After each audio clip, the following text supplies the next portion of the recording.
Ezra arrived in Jerusalem in the 5th month of the 7th year of the king. He had begun his journey from Babylon on the 1st day of the 1st month, and he arrived in Jerusalem on the 1st day of the 5th month. For the gracious hand of his God was on him.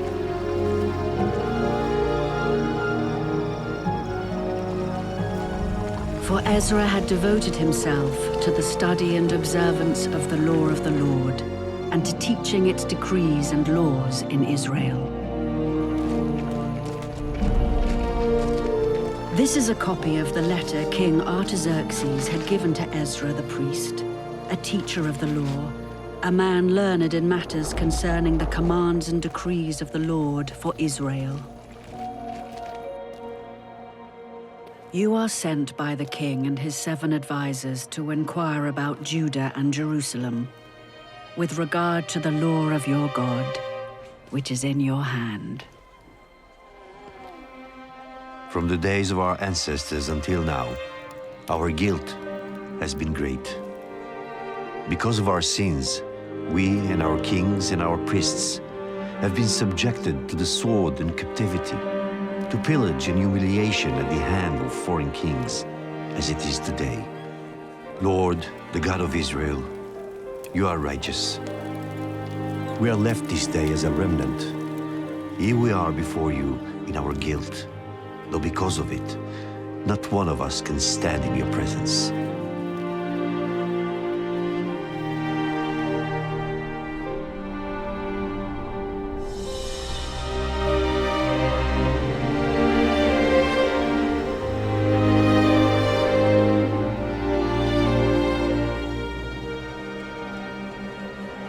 All the people came together as one in the square before the water gate.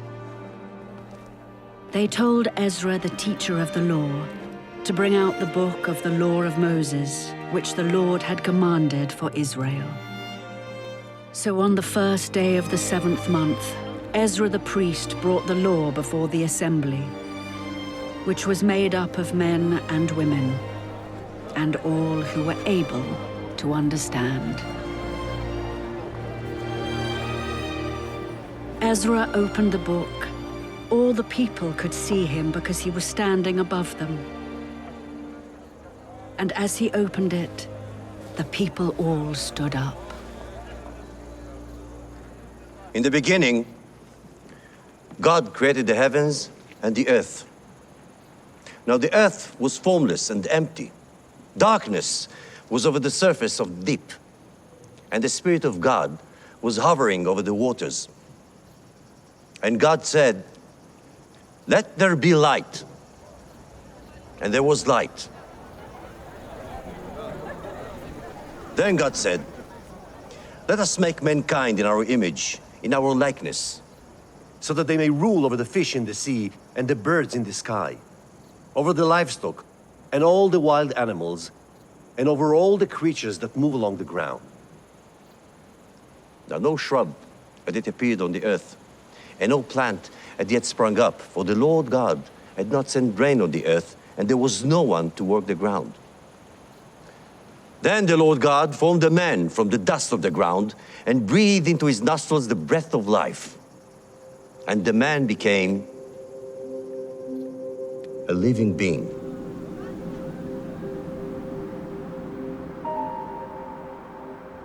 Now the Lord God had planted a garden in the east, in Eden, and there he put the man he had formed. The Lord God made all kinds of trees grow out of the ground, trees that were pleasing to the eye and good for food.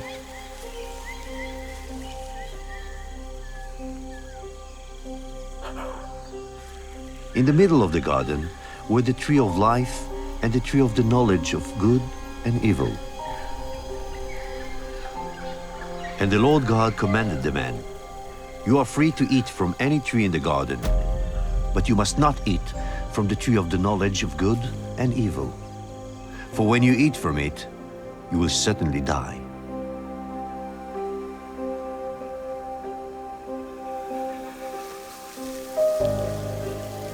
The Lord God said, It is not good for the man to be alone. I will make a helper suitable for him.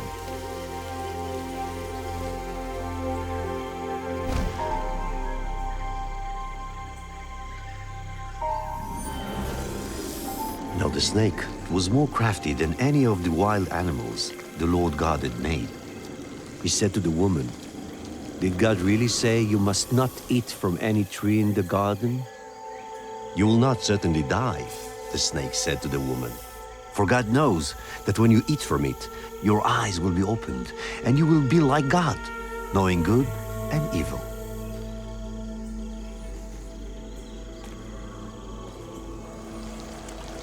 When the woman saw that the fruit of the tree was good for food and pleasing to the eye, and also desirable for gaining wisdom, she took some.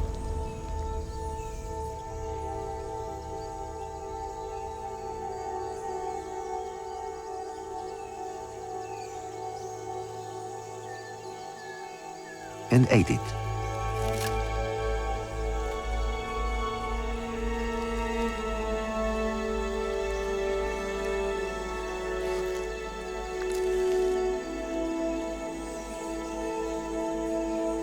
She also gave some to her husband who was with her,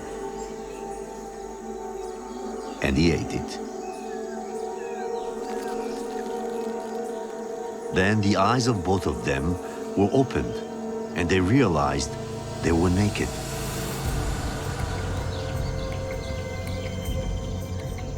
So they sewed fig leaves together and made coverings for themselves. Then the Lord God said to the woman, "What is this you have done?" The woman said, "The snake deceived me, and I ate." And the Lord God said, "The man has now become like one of us, knowing good and evil. He must not be allowed to reach out his hand and take also from the tree of life and eat and live forever."